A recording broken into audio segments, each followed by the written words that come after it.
성락성결교회 주일 예배에 오신 성도님들을 주님의 이름으로 환영하고 축복합니다. 성령 강림절후 제8주 성찬 예배로 하나님께 영광을 돌리겠습니다. 예배로 초대하시는 주님의 말씀입니다.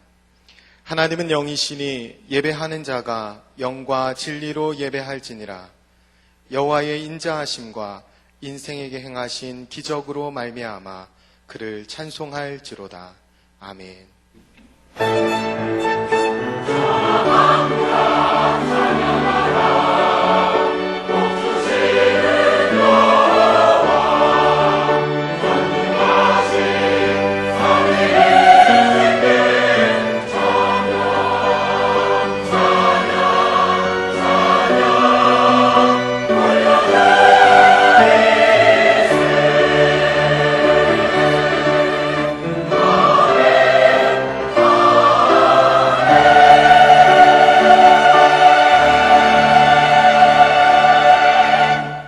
형제자매 여러분, 예수 그리스도의 십자가와 부활에 대한 신앙 고백 위에 그리스도의 몸인 교회가 세워졌습니다. 그 거룩한 공교회의 하나됨 안에서 사도 신경으로 우리 신앙을 고백하겠습니다. 나는 전능하신 아버지 하나님, 천지의 창조주를 믿습니다. 나는 그의 유일하신 아들, 우리 주 예수 그리스도를 믿습니다. 그는 성령으로 잉태되어 동정녀 마리아에게서 나시고 본디오 빌라도에게 고난을 받아 십자가에 못 박혀 죽으시고 장사된 지 사흘 만에 죽은 자 가운데서 다시 살아나셨으며 하늘에 오르시어 전능하신 아버지 하나님 우편에 앉아 계시다가 거기로부터 살아있는 자와 죽은 자를 심판하러 오십니다. 나는 성령을 믿으며 거룩한 공교회와 성도의 교제와 죄를 용서받는 것과 몸의 부활과 영생을 믿습니다. 아멘.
일어나서 하나님께 412장으로 찬양을 올려드리겠습니다.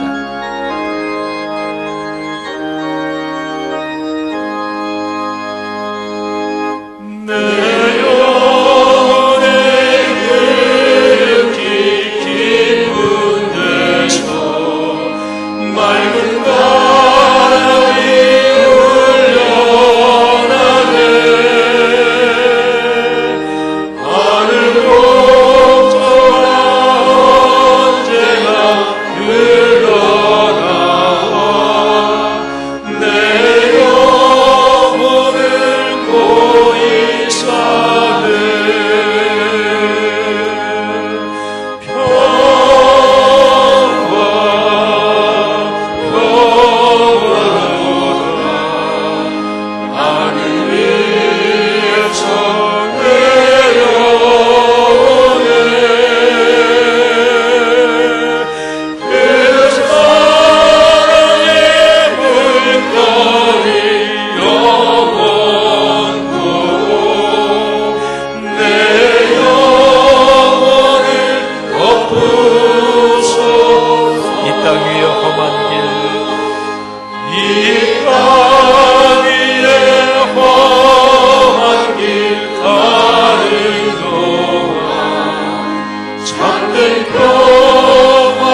주십시오.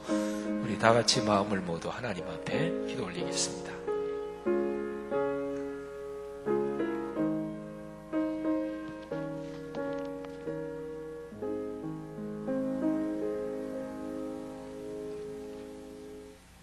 복의 근원이 되시며 우리의 소망이 되시는 하나님 아버지, 사랑하고 찬양합니다.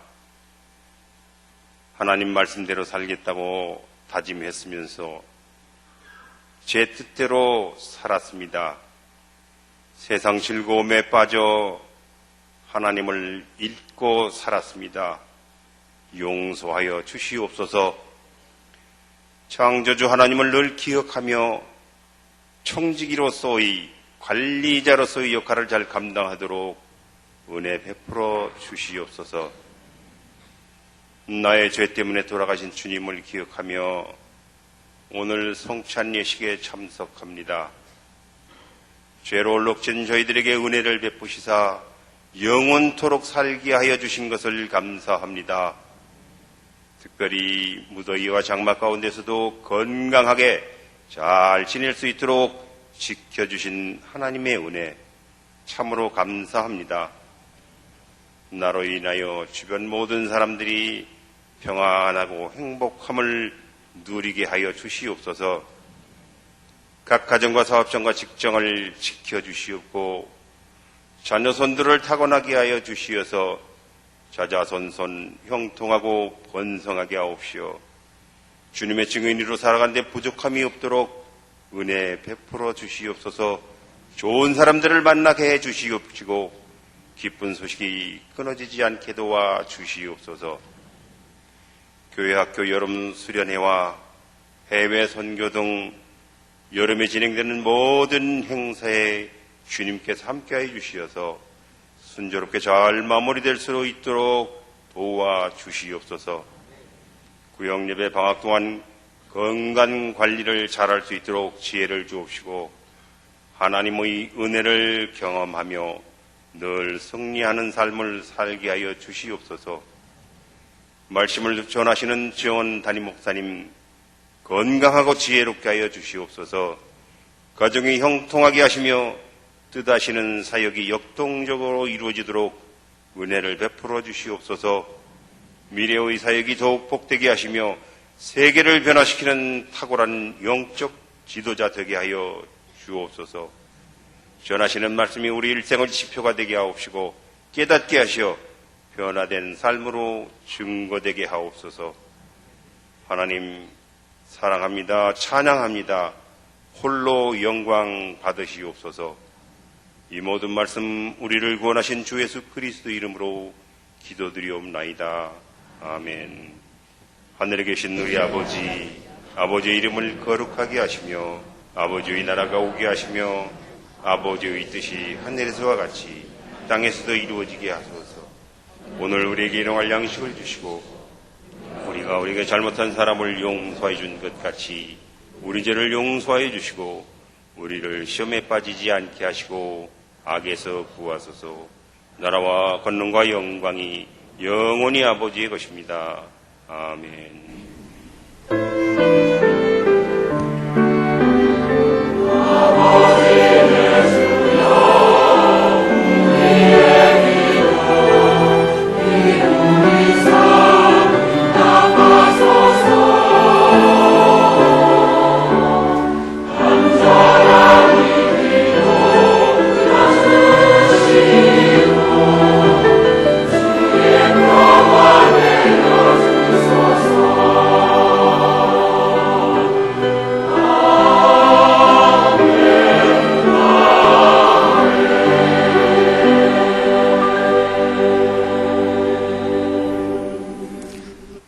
주님의 이름으로 환영하고 또 주의 이름으로 축복합니다.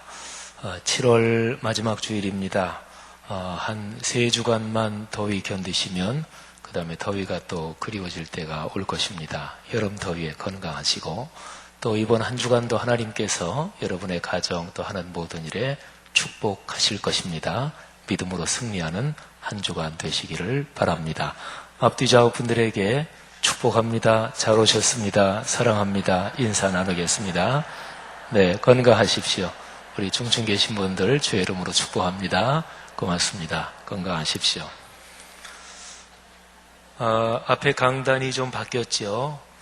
미술관 분위기도 나고, 그리고 화면에 비치는 제 얼굴이 어떻게 클래시컬한 고전적인 액자에 들어가 있으니까 더 낫습니까? 혹시 이렇게 해서 사진 캡처하고 싶은 분들은 아마 각별히 부탁하면 해줄지 안 해줄지는 제가 장담은 못하겠고요.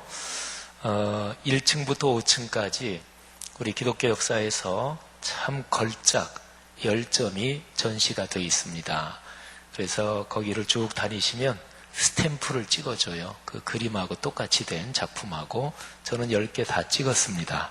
그래서 요거를 내는 사람은 100% 다 기념품을 드립니다.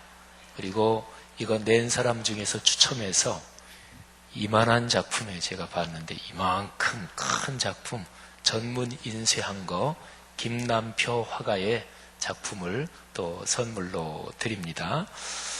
근데 여기 이게 쉽진 않은 것 같아요. 이 뒤에 퀴즈가 있는데 한번 보시겠어요? 누가복음 15장 돌아온 탕자 이에게서 아버지의 아들은 몇 명인가요? 이게 굉장히 문제가 어려워서 목회자들의 공통적인 의견은 2명이라고 하긴 하는데 근데 모르겠습니다. 아버지의 둘째 아들이 먼 나라에 가서 궁핍에 졌을 때 배를 채우기 위해 먹으려고 했던 음식은 이건 진짜 난감한 문제인데요. 근데 어떤 사람이 쥐엄열매라고 하긴 하더라고요. 하여간 이거를 써서 내시면 그렇게 해서 기념품도 드리고 그렇게 하겠습니다. 우리 오늘 잠깐 우리가 환송도 하고 또 파송도 하는 시간을 갖겠습니다. 우리 샬롬 찬양대 그동안 지휘하느라고 애 많이 쓰시고 수고하셨던 최성문 집사님이 미국의 위스콘신 주립대학으로 또 공부를 더 하기 위해서 유학을 떠납니다. 그래서 우리 교회에서 사임하시고 오늘까지 지휘하시고요.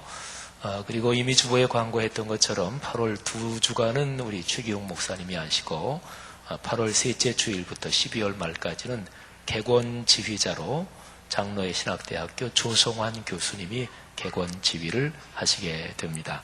우리 최성문 집사님 잠깐 우리 환송하는 시간을 갖겠습니다. 우리 나오셔서 샬롬 찬양대 앞에 한번 서주십시오. 이렇게 지휘대고 앞쪽에 이렇게 쓰셔가지고 우리 샬롬 찬양대 우리 한테 한번 인사하시고 우리 샬롬 찬양대 지휘자님께 박수 한번 해주세요. 네. 우리 샬롬 찬양대 부장이신 박용일 장로님 우리 최 집사님께 꽃다발 전달해 드리겠습니다.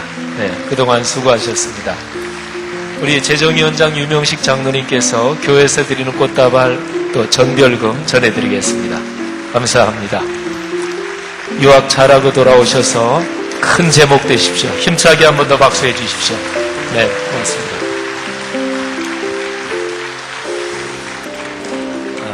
선교의 파송을 잠깐 진행하겠습니다. 오늘 2부 예배 끝나고 바로 우리 태국 의료 선교팀 출발합니다. 그리고 이번 주 토요일에는 일본 단기 선교 사역팀 출발합니다. 우리 그 자리에서만 한번 일어나 주시죠. 오늘 예배 이런저런 순서들이 많아서 일본 팀 태국 의료 선교팀은 어느 쪽에 계신가요? 그쪽이 뒤에 여기 앞에 1번. 우리 귀한 분들 다녀서 오가시는 모든 일에 하나님이 지켜주시고 또 그리스도의 사랑이 전달되고 하나님께서 큰 복을 내려 주옵소서. 우리 한번 다 같이 통성으로 잠깐 기도하겠습니다. 하나님 아버지, 지금 오늘 예배 끝나고 태국에 의료 선교하러 출발합니다. 또 이번 토요일에 일본 선교하러 출발합니다. 하나님께서 이 귀한 분들을 축복하시며 하나님께서 또 목회적으로 인솔 하시는 이정민 목사님, 강한일 목사님 축복하시고 또 우리 장로님, 권사님, 집사님들 또 꽃보다 더 아름다운 우리 젊은이들 하나님이 축복하셔서 다녀오는 모든 발걸음에 하나님께서 순간마다 함께 하시고 하나님 아버지의 거룩한 사랑 넉넉하게 하옵소서. 성도들이 기도하며 축복하며 파송하오니 하나님께서 지금 이들의 머리에 안수하사 복을 주옵소서. 감사합니다. 하나님 아버지 은혜 감사합니다. 우리가 마음을 모아 기도하며 축복하며 선교적으로 파송하오니 이분들이 떠나서 돌아오는 그날까지 비행기편 또는 자동차 모든 교통편 이동수단을 지켜주시고 악한 자가 틈타지 못하게 하시며 이런저런 사역을 통해 주님의 영광을 드러낼 때 하나님께서 이분들과 같이 계시는 줄 믿습니다. 주님을 위한 정성스러운 섬김 이분들에게 복을 주옵소서. 또 같이 가지는 못하지만 기도로 지원하며 물질로 후원하며 같이 마음으로 동참하는 귀한 성도들 같은 복을 얻게 하옵소서. 예수님 이름으로 축복하며 기도합니다. 아멘. 다 같이 크게 박수하겠습니다. 네, 잘 다녀오십시오. 고맙습니다. 네, 자리에 앉아주십시오. 주보 12면을 보시면 성수동 음악회 광고가 있습니다. 매달 첫 번째 토요일에 하는데 이번 토요일은 오화평 재즈 트리오가 옵니다. 교회는 근본적으로 동네 교회여야 합니다. 이 지역사회에서 우리 교회가 꼭 필요한 교회가 되도록 하는 프로그램이니까 많이 관심 가져 주시기를 바랍니다. 구면에 보면 러시아 선교부 기도 제목이 있고요. 특별히 5번째 항목에 보면 올해 10월에 러시아 선교부에서 상트페테르부르크 비전 트립을 갑니다. 올해 대회 단기 사역으로 마지막 사역인데 꼭 기도해 주시고 8면에 지금 같이 기도한 태국과 일본 단기 선교 관련 내용 적혀 있으니까 꼭 보고 기도해 주시기를 바랍니다. 4면 보시면 오늘까지 해서 교육기관들 여름 사역은 다 끝납니다. 목회자분들 감사드리고 또 특별히 부장 장로님들 또 부감님들 모든 선생님들 또 수고하신 모든 성도님들 감사드립니다. 그 밑에 보면 명예권사님들 오늘 원래회 2부 예배 끝난 다음에 있습니다. 많이들 모이셔서 좋은 친교의 시간 되시고 뷸라 중창단 환호를 위한 예배 찬양이 있습니다.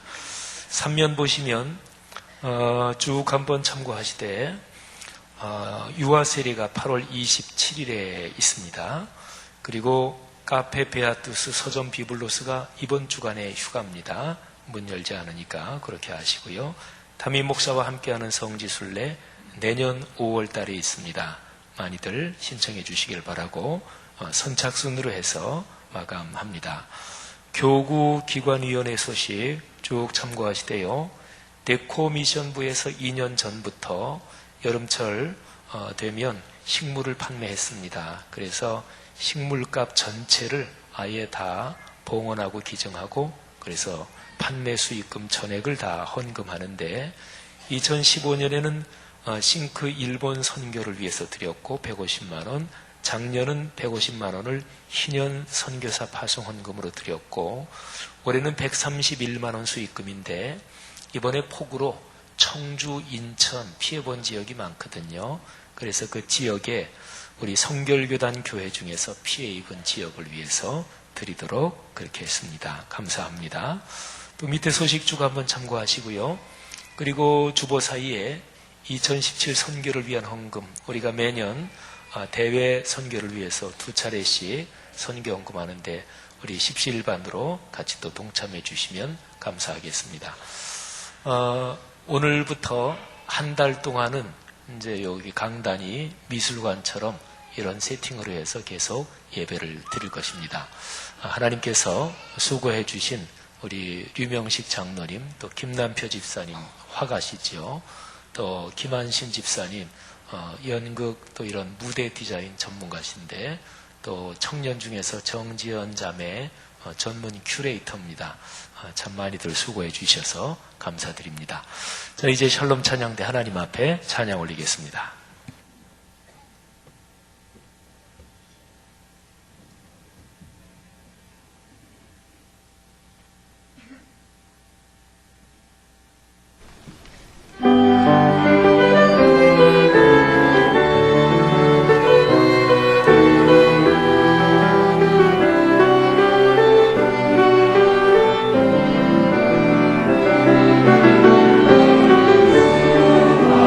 하나님께서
오늘 우리에게 주시는 하나님의 말씀은 누가복음 15장 18절부터 28절 말씀입니다.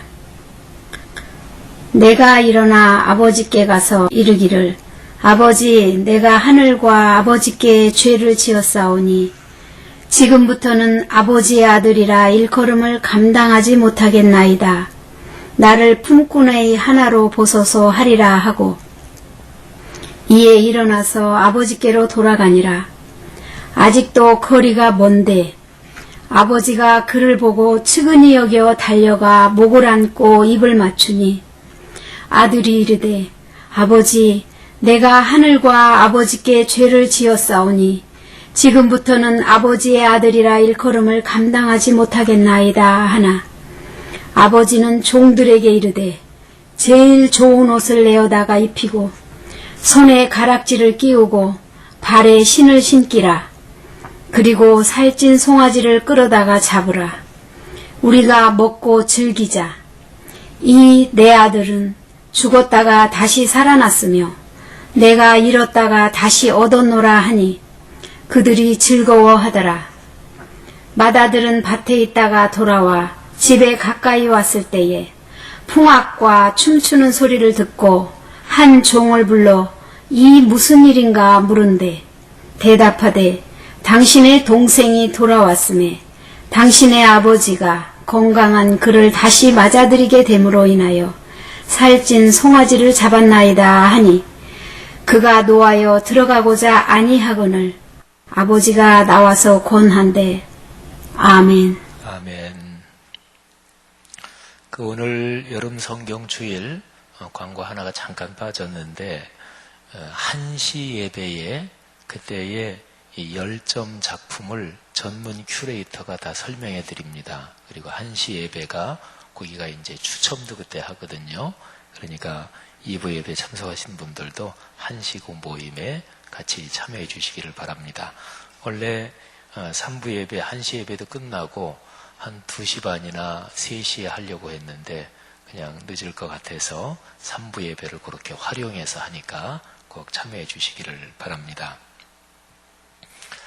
기독교 신앙은 예수 그리스도의 십자가 사건, 이게 심장이고 중심입니다. 여기에 대한 집중성이 떨어지면 신앙은 타락합니다. 예수 그리스도의 십자가 사건, 십자가의 보혈, 피 묻은 십자가 이런 거죠. 이게 정체성이고 중심입니다. 구약 성경에서 하나님이 이스라엘 백성들한테 이스라엘 백성이 신앙이 타락하면 또 하나님께로부터 멀리 가게 되면 늘 반복적으로 이거 잊으면 안 된다 이렇게 얘기하는 게 있어요. 이거 기억해라. 그게 바로 출애굽 사건입니다. 홍해를 하나님의 표적으로 갈라지게 해서 거기를 걸어서 건넌 것, 시내산에서 하나님께 언약을 맺은 것, 바로 출애굽 사건 그것입니다. 그게 이제 구원받은 사건의 심장이거든요.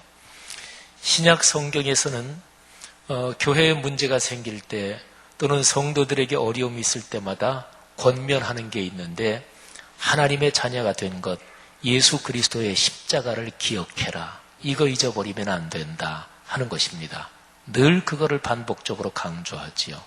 그러니까 구약과 신약이 똑같지요. 예수 그리스도 사건, 그거를 통해서 하나님께 구원받은 거, 그거 잊어버리면 안 된다 하는 거죠. 교회 생활을 하면서, 신앙 생활을 하면서 문제가 생기는 거는 이 초점이 약해져서 그렇습니다. 이게 약해지면 교회 생활, 신앙 생활도 사회 클럽 활동하고 똑같이 됩니다. 그냥 다 인간관계 속에서 교회 생활도 별거 있겠어. 다 인간관계지.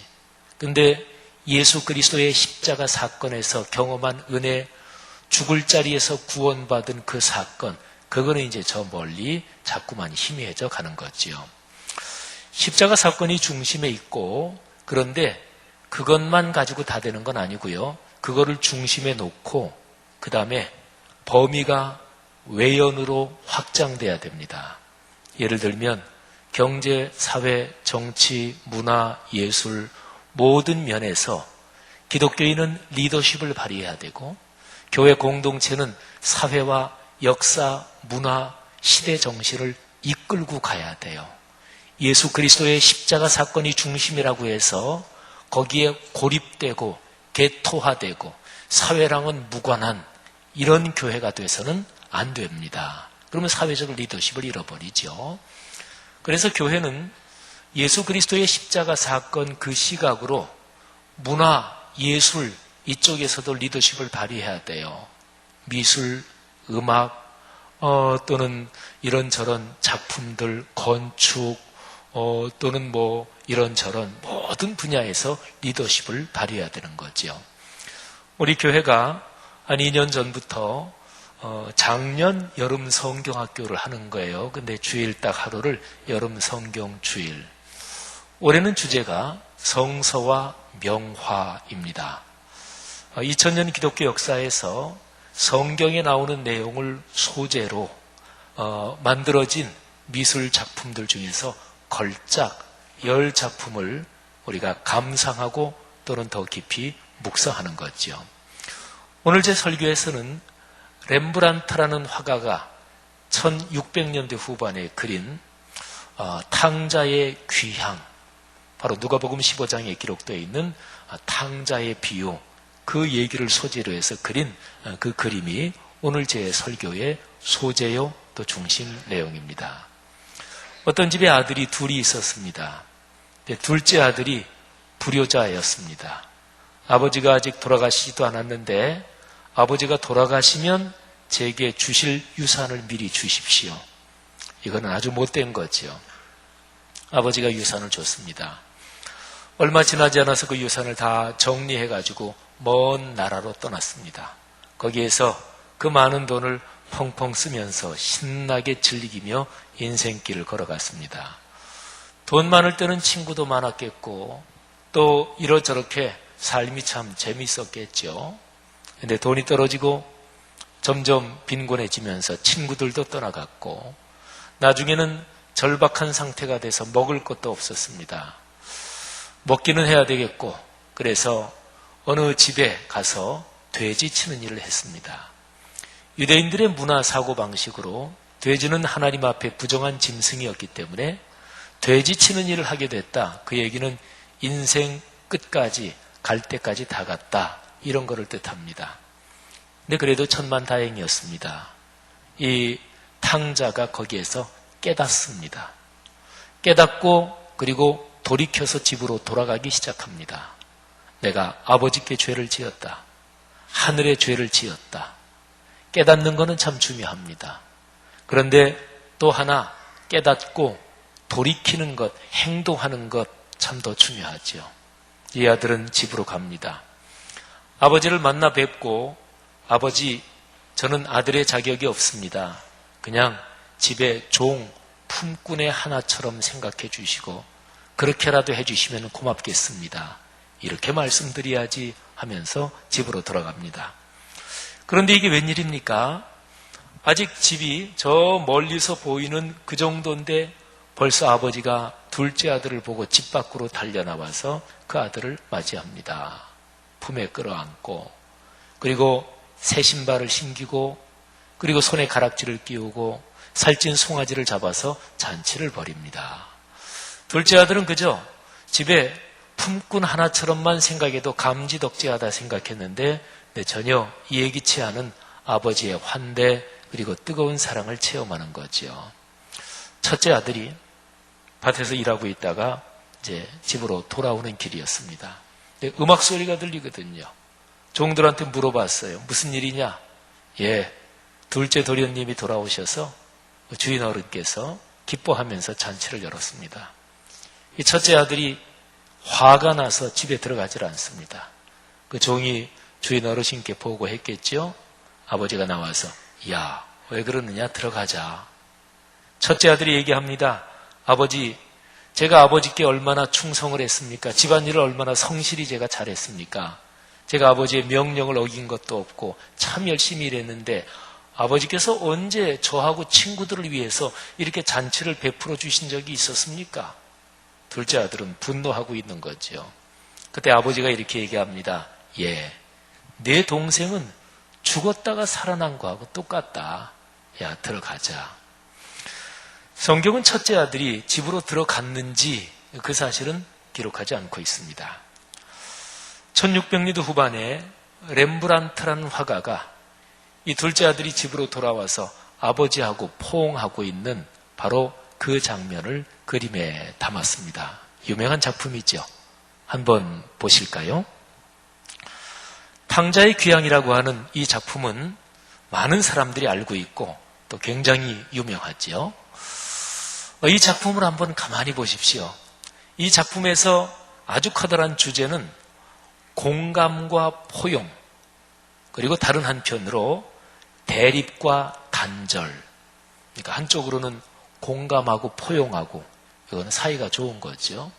근데 다른 한쪽으로는 대립합니다. 그래서 단절되고 끊어집니다. 이게 이제 커다란 주제예요. 자, 그림을 한번 보십시오. 등장인물이 몇 명인지 얼른 눈에 들어오십니까? 얼른 눈에 들어오는 거는 빛이 강한 데부터 본다면 아버지, 그리고 아버지 품에 안겨있는 탕자, 그리고 이제 오른쪽에 강한 빛을 받고 있는 사람이, 큰 사람이 서 있지요. 근데 아버지가 입은 붉은 옷, 그리고 오른쪽에 키 큰 사람이 서 있는 그 옷도 붉은 옷이라서 그 오른쪽에 서 있는 사람이 큰 아들이다. 이거를 얼른 알 수 있습니다. 그리고 그 사이에 두 사람이 서 있죠. 근데 한 사람이 더 있어요. 왼쪽 저 구석에 보면 거기에 여인 한 사람이 더 보입니다. 그래서 렘브란트의 그림을 카피를 인쇄를 잘못하면 저 왼쪽 뒤에 있는 사람이 안 보이는 그림도 많아요. 근데 인쇄가 아주 잘 됐습니다.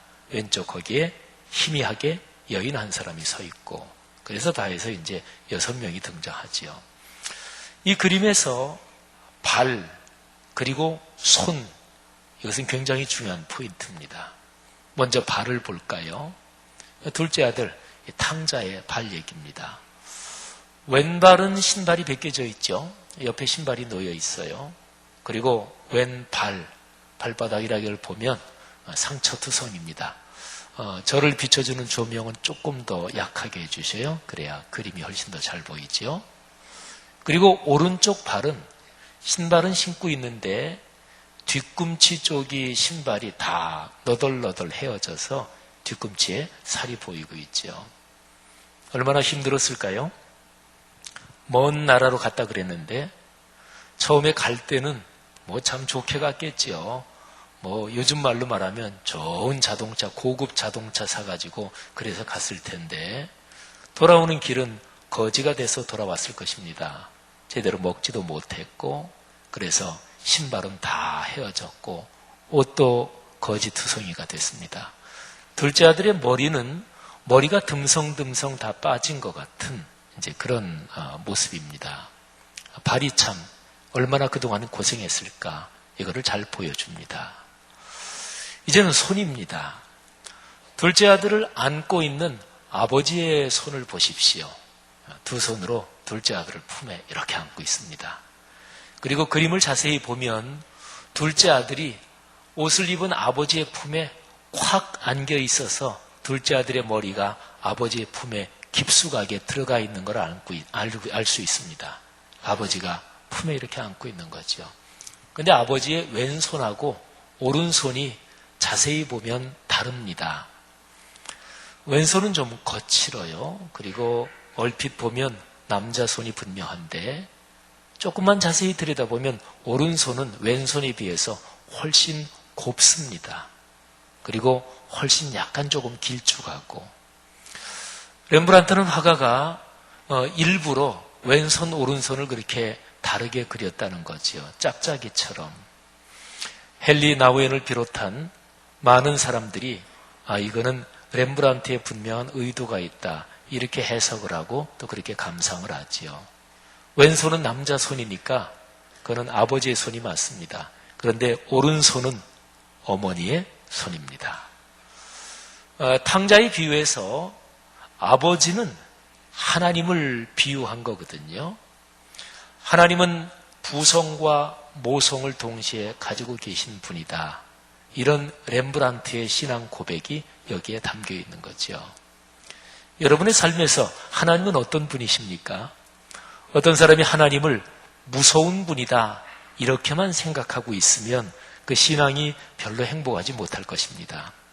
하나님은 무서운 분이긴 그럴 때도 있지만 아버지로서의 하나님은 우리를 보호하시는 아주 강한 분이고, 그런데 하나님은 동시에 어머니 같은 자상하고 따뜻한 그런 품이기도 한 거죠.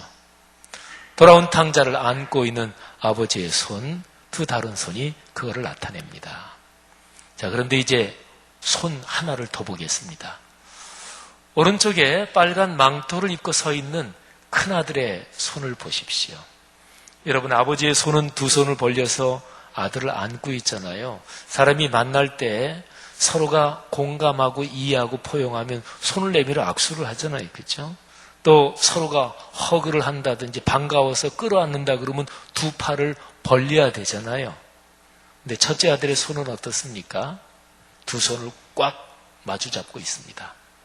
지팡이를 짚고 그리고 두 손을 꽉 마주 잡고 있어요. 손 내밀 의사가 전혀 없습니다. 포용과 공감 이런 거하고는 거리가 멉니다. 이 손의 표정을 보십시오. 여러분, 여기에 아버지의 손은 그야말로 공감하고 포용하는, 끌어안는 손인데 큰아들의 손은 그렇지 않죠. 우리의 삶의 모습은 어떤가요? 생활하면서 다른 사람을 포용하고 또 그 사람의 심정에 공감하고 이해하고 그런 삶의 태도가 더 많습니까? 아니면 다른 사람에게 대해서 맞서고 대립하고 단절하고 이런 정서가 더 많습니까? 이 그림에서 이 두 가지가 여실히 대조가 되는 거죠. 자, 또 하나 중요한 포인트를 볼까요? 선을 생각해 보세요. 선은 직선, 이거는 강하잖아요. 그죠? 곡선, 이거는 부드럽죠. 그죠? 근데 저기에 나오는 사람들을 가만히 보세요. 사람들의 몸 동작 자세가 선이 어떤가 한번 보십시오. 아버지의 몸 동작은 선이 부드럽죠. 지금 아들 이렇게 끌어안고 있으니까 이게 몸도 숙이고 이게 아버지가 부드러운 곡선이 있잖아요. 아버지의 모습은 전반적으로 굉장히 부드러운 곡선입니다. 아들도 아버지의 품에 안긴 아들도 마찬가지죠. 아버지의 품에 무너져 있잖아요. 그러니까 직선이 아닙니다. 곡선이죠. 그런데 거기하고 대조되는 선이 있어요. 그게 바로 큰아들의 자세 모습입니다.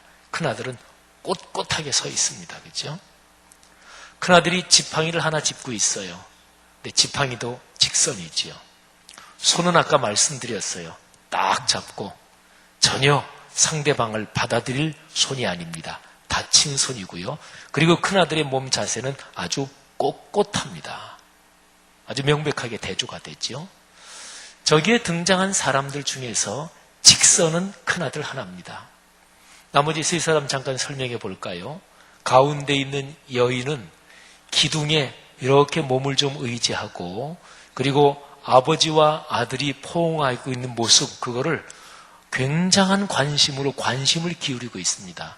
여러분, 두 사람이 서로 만나서 얘기할 때요, 예를 들어서 의자에 앉았다 그러면 딱 의자에 등 기대고 뒤로 이렇게 앉거나 이러고 있으면 그 대화에 별로 관심이 없다는 거거든요. 두 사람 사이가 친밀하고 또 서로에 대해서 열려 있으면 얘기할 때 몸을 좀 앞으로 기울이지요. 가운데 있는 여인은 기둥에 조금 몸을 기대면서 굉장하게 여기에 관심을 기울이는, 얼굴 표정이 비교적 선명하게 굉장한 관심과 또는 공감을 갖고 있는 표정입니다. 그 다음에 그 옆에 있는 앉아있는 남자 하나는 조금은 여기에 중간적이에요. 큰아들 직선, 그리고 그 가운데 있는 남자는 깊은 공감을, 관심은 가지고 있지만 그런데 약간 중간적인 입장이고요. 그리고 이제 저 왼쪽 뒤에 있는 희미하게 생긴 여인인 것은 확실해요. 근데 나이가 젊은 여인처럼 보입니다. 근데 그 여인은 저 배경 뒤에 있어요. 근데 멀리 있고 희미하지만, 그런데 그림에서는 멀리 있지만 굉장히 여기에 대해서 깊은 관심을 가지고 있는, 말하자면 이쪽으로 마음과 몸을 기울이고 있는, 말하자면 이게 곡선 형태의 그런 무드를 가지고 있습니다. 직선은 하나예요. 그죠? 큰아들. 여러분, 직선과 곡선을 생각해 보세요. 사람마다 성품이 틀리고 또 사람마다 자기가 살아가는 방식이 틀려요.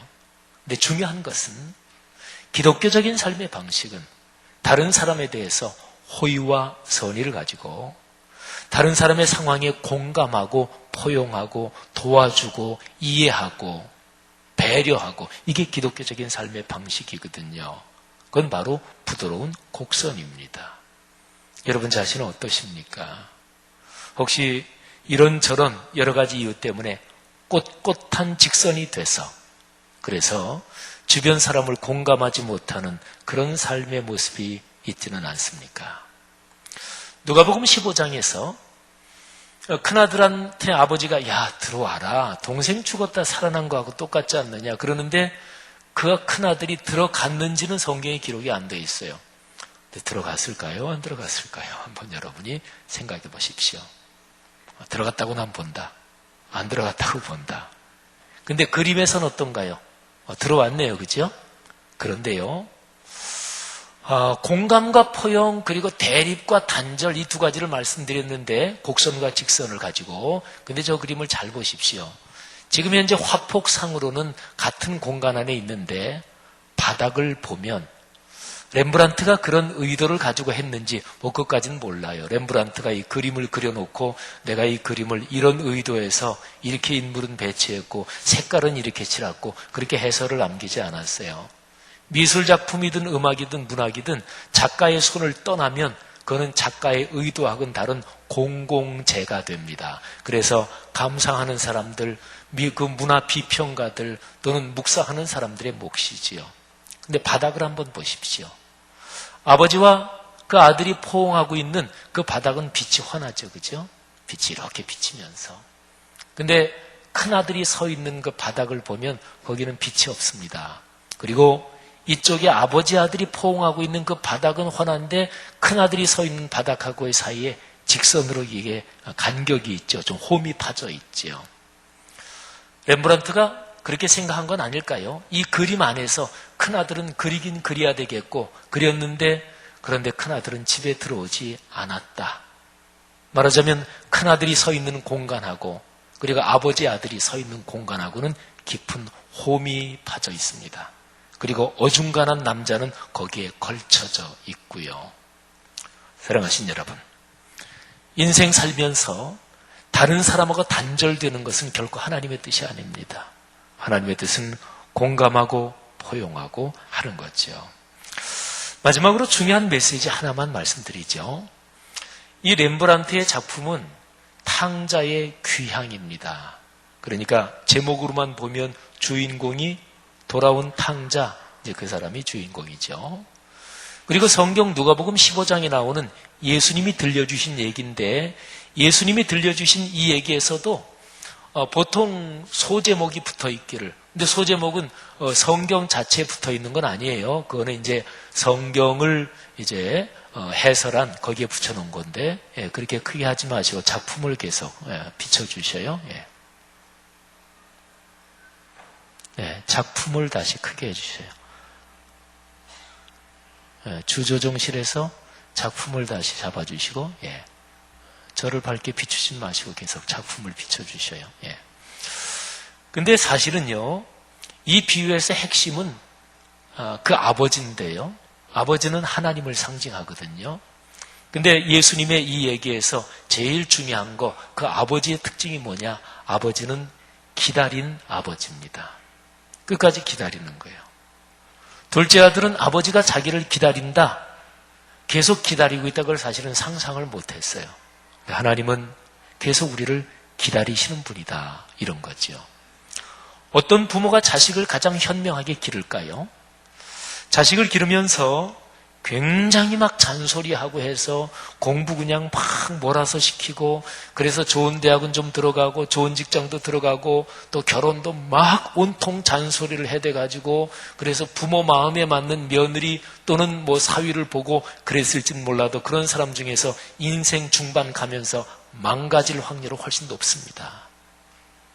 제일 좋은 부모가 되는 길, 자식한테 제일 좋은 부모가 되는 길은 여러 가지가 있는데 그 중에서 중요한 게 기다려줘야 됩니다. 기다리는 부모가 가장 최고의 부모인 거죠. 예수님께서 하나님 아버지에 대해서, 하나님에 대해서 가르쳐준 명칭 중에서 최고의 명칭이 아버지입니다. 예수님은 하나님을 아버지라고 불렀고 심지어 아빠, 아버지 이렇게 불렀습니다. 그런데요, 예수님은 당신이 하나님을 아빠, 아버지, 아버지 이렇게 부른 거는 너무나 당연한데, 그런데 예수님은 우리에게도 너희에게도 내 아버지가 너희의 아버지다. 그래서 그렇게 부르라고 허락해 주셨고 그렇게 가르쳐 주셨어요. 하나님은 너희의 아버지시다. 그래서 주기도문에서 주님께서는 우리한테 기도를 가르쳐 주시면서, 주기도문은 예수님이 올리는 기도가 아니고 너희 이렇게 기도해라 그런 거거든요. 근데 제일 앞에 뭐라 그래요? 하늘에 계신 우리 아버지. 줄이면 하늘아버지 이렇게 되는 거예요. 성도 여러분, 실패하고 실수하고 범죄했을지라도 여러분들의 하늘아버지, 우리의 하늘아버지는 자상하십니다. 기다려주십니다. 그 아버지께 돌아가면 아버지께서 품에 안아주시고 다시금 회복시키십니다. 요즘 여러분의 삶이 혹시 어려우신가요? 여러분의 삶에 이런저런 힘든 문제가 얽혀서 출구가 보이지 않나요? 여러분, 기다리시는 하늘 아버지를 신뢰하고 다시 한번 그분 앞에 기도에 무릎을 꿇고 또 그분을 섬기며 사시는 용기가 있기를 주님의 이름으로 권면합니다. 그래서 사실은 누가복음 15장의 얘기는 소제목을 붙인다면 돌아온 탕자 또는 탕자의 비유, 이건 사실은 적절하지 않고요. 기다리시는 아버지, 기다리시는 하나님, 이게 사실은 제목으로 적절합니다. 여러분의 삶에 그런 하나님의 은총이 가득하기를 주의 이름으로 다시 한번 축복합니다. 기도하겠습니다. 이 시간에 들은 말씀, 또 우리가 감상한 렘브란트의 걸작 한번 머리에 떠올려 보면서 이 시간에 각자가 기도하는 시간 갖겠습니다. 하나님, 우리의 삶을 축복하옵소서, 성령으로 역사해 주옵소서. 또 바로 기도 후에 주님께서 명하신 성찬 예식 거행합니다. 하나님, 성찬 예식을 통해 큰 은혜 얻게 하옵소서. 다 같이 한번 통성으로 기도하겠습니다. 하나님 아버지, 은혜를 감사합니다. 오늘 이 시간 주님의 거룩한 은총으로 아버지께서 붙들어 주시음을 진심으로 감사합니다. 주여 역사하옵소서, 은혜 주옵소서.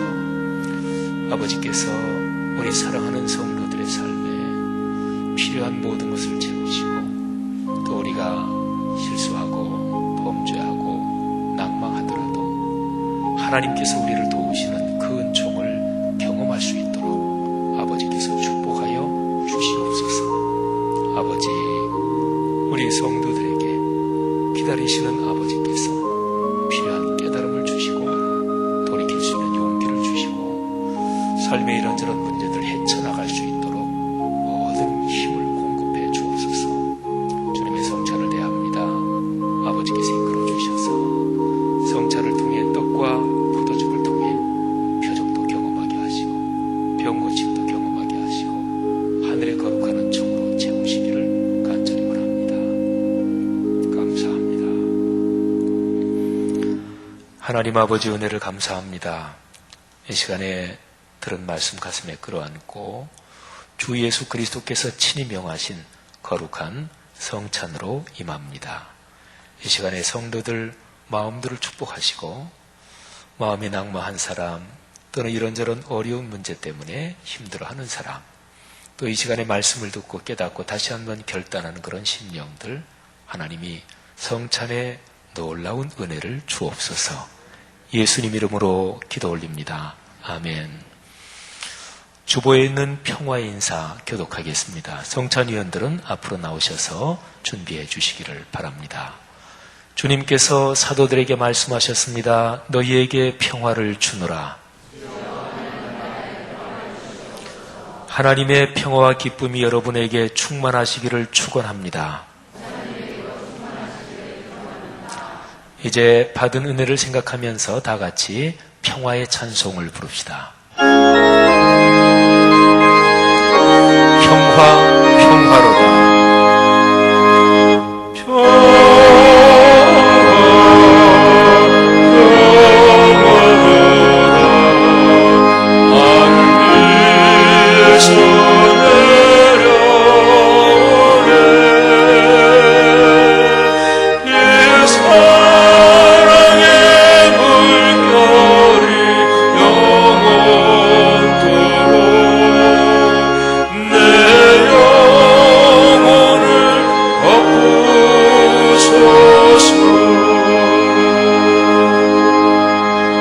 배창의 말씀 교독하겠습니다. 우리가 떼는 이 떡은 여러분을 위해 주신 그리스도의 몸입니다.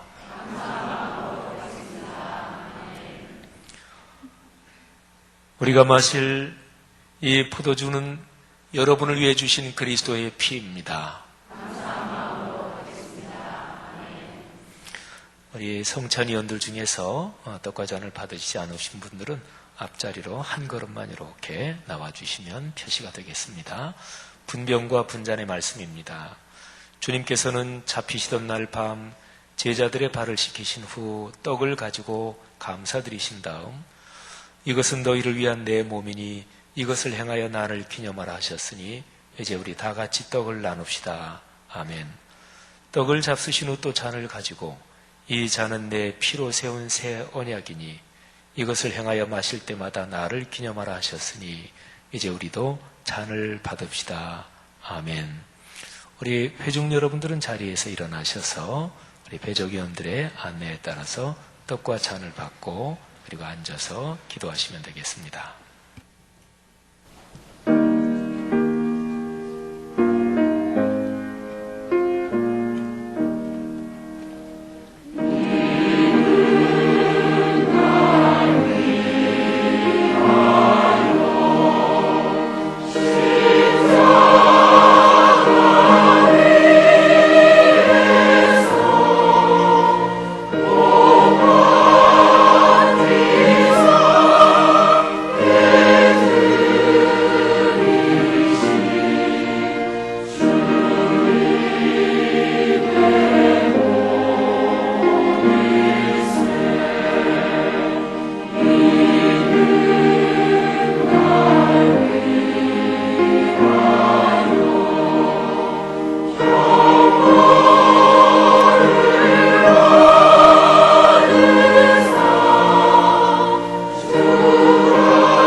하나님 아버지께서는 조급하지 않으십니다. 여러분을 닥달하지 않으십니다. 하늘아버지는 기다려주십니다. 성도 여러분, 마음의 큰 평안이 지금 이 시간 여러분에게 임하기를 축복합니다. 기다리시는 하나님, 우리가 실수하고 실패하고 범죄했을지라도 아버지께로 마음을 돌이키면 아버지의 손으로 어머니의 손으로 끌어안아 주시는 참 좋으신 하나님, 그분을 신뢰하고 그분을 의뢰하십시오. 그분이 여러분을 지키십니다.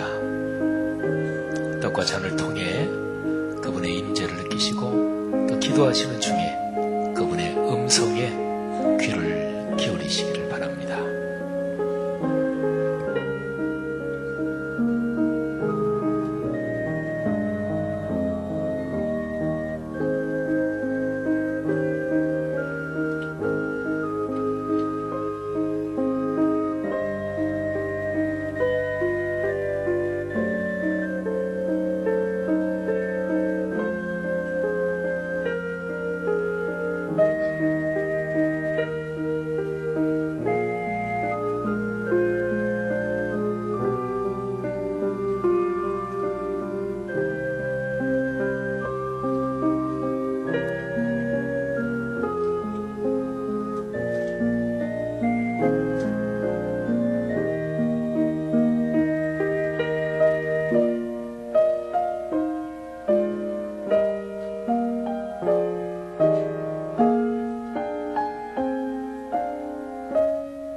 하나님 아버지, 우리의 하늘아버지 감사합니다.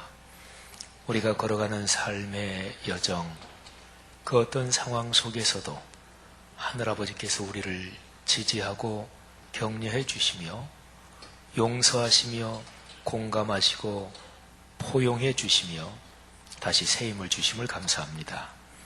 주 예수 그리스도의 십자가 사건을 기념하며 다시 한번 성령의 임재로 힘을 얻게 하시니 감사합니다.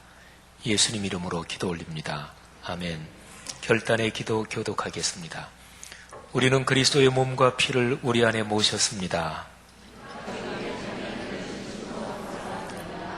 주님의 몸과 피를 모셨으니 거듭난 자녀답게 살겠습니다.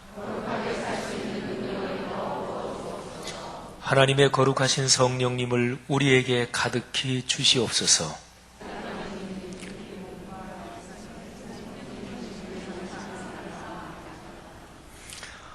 형제 자매들이여, 우리에게 구원의 비밀을 깨닫게 하신 주께 간구합시다.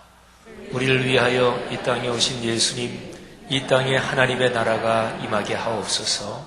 성령의 이끄심을 따라 예수 그리스도를 전하며 살게 하옵소서. 우리를 구원하신 예수님의 이름으로 기도드립니다. 아멘. 배정위원들 자리로 들어가십시오. 다 일어나셔서 384장 1절 3절 부르고 봉헌과 축도로 예배를 마칩니다.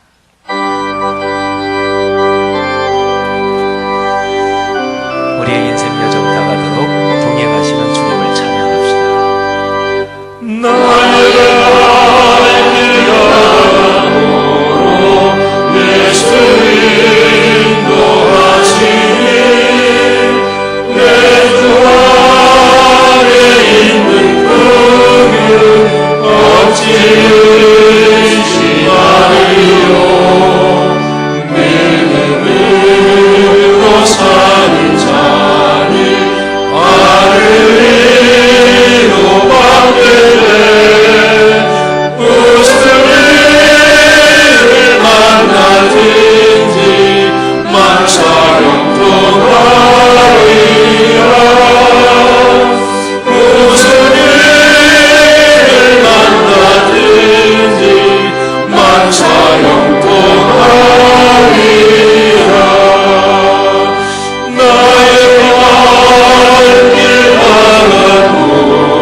주님을 신뢰합니다. 끝까지 우리를 기다려주시는 주님 감사합니다. 우리의 삶의 여정에서 이런저런 우리가 잘못하고 실수하고 곁길로 가는 것 깨달을 수 있는 성령의 은혜 늘 주옵소서. 돌이키고 결단할 수 있는 행동의 용기도 주옵소서. 주님의 손 다시 꼭 붙잡고 결코 놓지 않고 인생길 걸어가게 하옵소서. 감사합니다. 이 시간에 그런 간절한 마음을 담아 드린 모든 헌금들 하나님이 받아 주십시오. 11조와 감사 주일원금, 또 선교장학 건축, 수호를 위해서도 드리고, 또 희년 이 선교사 파송을 위해서도 드립니다. 성도들의 마음들을 받아주시고 삶을 축복해 주옵소서. 건강을 주옵소서. 경제활동에 복이 있을지어다. 자녀 손들의 형통한 길이 열릴지어다. 이 시간 주님께서 축복하시는 음성을 듣게 하옵소서.